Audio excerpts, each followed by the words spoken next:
নমস্কাৰ এই মুহূৰ্তত জনাইছোঁ অসমৰ প্ৰত্যেকগৰাকী জনসাধাৰণৰ বাবে কেইবাটা গুৰুত্বপূৰ্ণ খবৰ। আজি হৈছে 30 মাৰ্চ। আজিৰ দিনটোতে অসমৰ লগতে ভাৰতবৰ্ষৰ বিভিন্ন প্ৰান্তৰ পৰা কেইবাটা গুৰুত্বপূৰ্ণ খবৰ যুগুত কৰা হৈছে। এই মুহূৰ্তত জনাইছোঁ আজিৰ প্ৰথমটো খবৰেই ৰাজ্যবাসীৰ বাবে এটা ডাঙৰ খবৰ। 31 মাৰ্চ শেষ সময়সীমা। আপোনাৰ হাতত কেৱল মাত্ৰ 2টা দিন। আপোনাৰ হাতত মাত্ৰ আজি আৰু কাইলৈৰ দিনটোহে বাকী। যান বাহনৰ গৰাকীক 31 মাৰ্চ শেষ সময় বান্ধি দিছে এইবাৰ পৰিবহণ বিভাগে। 1 এপ্ৰিলৰ পৰা পৰিবহণ বিভাগৰ কোনো ক্ষমা নাই, কোনো ৰেহাই নাই। আৰু যদি আপোনাৰ যান বাহনৰ নথি পত্ৰ নাই তেন্তে আপুনি সাৱধান হওক। যান বাহন আইন উলংঘাকাৰীলৈ ডাঙৰ খবৰ এই মুহূৰ্তত আহি পৰিছে। আমি খবৰটো সবিশেষ জনাই যাম আমাৰ সমূহ দৰ্শকক। নিৰ্দিষ্ট সময় উকলি যোৱাৰ পাছত আপুনি ভৰিব লাগিব প্ৰতিদিনৰ জৰিমনা। ৰাজ্যৰ লাখ লাখ যান বাহনৰ গৰাকীলৈ এটা জৰুৰী খবৰ দিছে এইবাৰ পৰিবহণ বিভাগে। আপুনি ভৰিব লগা হ'ব পাৰে 7,300 টকাৰ অতিৰিক্ত জৰিমনা। যান বাহনৰ সকলো গৰাকীৰ বাবে পৰিবহণ বিভাগে জাৰি কৰিছে এই জাননী। 2টা দিনৰ ভিতৰত সম্পূৰ্ণ কৰক যান বাহনৰ নথি পত্ৰৰ কাম। আপোনাৰ হাতত মাত্ৰ আজি আৰু কাইলৈৰ দিনটোহে বাকী, কিয়নো 31 মাৰ্চ হৈছে শেষ সময়সীমা। অন্যথা ৰাজপথৰ পৰাই আপোনাৰ বাহনখন জব্দ হ'ব পাৰে। আৰু ৰাজ্যৰ ভিন্ন প্ৰান্তত চলি আছে অপাৰেশ্যন চাৰখাৰ 3ৰ অভিযান। যান বাহনৰ নথি পত্ৰ নৱীকৰণ নকৰিলেই পৰিব আপুনি মহা বিপদত। নথি পত্ৰ নৱীকৰণ নকৰিলে জব্দ হ'ব পাৰে আপোনাৰ অনাদায়ী বাহনখন। আৰু ৰাজপথত বাহনৰ নথি পত্ৰ পৰীক্ষাৰ বাবে ৰৈ আছে পৰিবহণ বিভাগ। শীঘ্ৰেই নৱীকৰণ কৰক প্ৰদূষণ, ইঞ্চুৰেঞ্চ, পাৰ্মিট সকলো নথি পত্ৰ। আৰু বাহনৰ নথি পত্ৰ নৱীকৰণ নকৰাসকলৰ বিৰুদ্ধে কঠোৰ হৈছে এইবাৰ পৰিবহণ বিভাগ। ৰাজ্যৰ প্ৰান্তে প্ৰান্তে পৰিবহণ বিভাগে চলাইছে তীব্ৰ অভিযান। আৰু ব্যক্তিগত বাণিজ্যিক প্ৰতিখন বাহনত পৰিবহণ বিভাগৰ তন্ন অভিযান।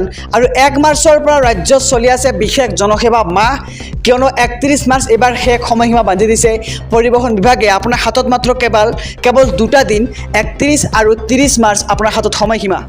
এই মুহূৰ্তত জনাইছোঁ আজিৰ 2য় নম্বৰ খবৰটো। পান আৰু আধাৰ কাৰ্ডৰ গৰাকীৰ বাবে জৰুৰী খবৰ। পান আৰু আধাৰ কাৰ্ড লিংক কৰিলেনে? যিসকলে এতিয়াও লিংক কৰা নাই শীঘ্ৰেই কৰক লিংক, কিয়নো 31 মাৰ্চে হৈছে পান আৰু আধাৰ কাৰ্ডৰ লিংক কৰাৰ শেষ সময়সীমা। আপুনি অন্যথা ভৰিব লাগিব পাৰে জৰিমনা।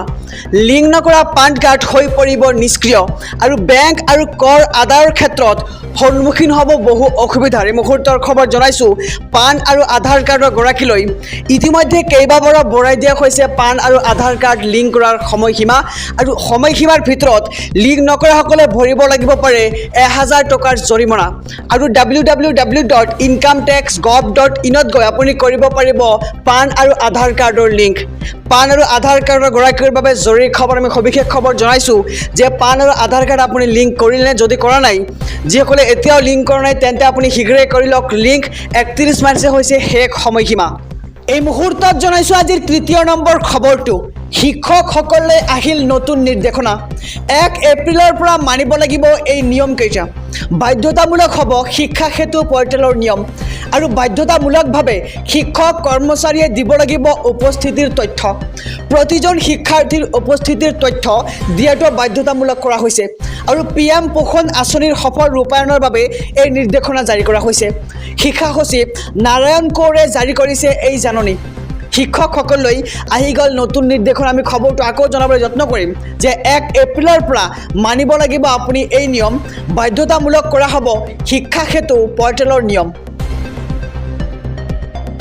হঠাৎ সিদ্ধান্ত বাতিল। কাইলৈ বন্ধ নাথাকে পেট্ৰল ডিপো। হঠাৎ মহানগৰীৰ পেট্ৰল ডিপোত অভাৱনীয় ভিৰ। শুক্ৰবাৰে বিয়লিৰে পৰা ইন্ধনৰ ডিপোত দেখিবলৈ পোৱা গ'ল এই ভিৰ। প্ৰতিটো ডিপোৰ সন্মুখতে বাহনৰ দীঘলীয়া শাৰী। আৰু শনিবাৰৰ পৰা 2দিনীয়া পেট্ৰল পাম্প বন্ধৰ কাৰ্যসূচী ঘোষণা কৰা হৈছিল। আৰু 30 মাৰ্চৰ পৰা 1 এপ্ৰিললৈ ঘোষণা কৰা হৈছিল এই বন্ধ।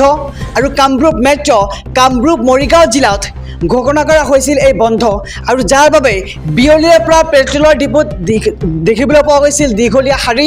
আৰু 3 জিলাৰ পেট্ৰল পাম্প বন্ধৰ কাৰ্যসূচী এতিয়া প্ৰত্যাহাৰ কৰা হৈছে।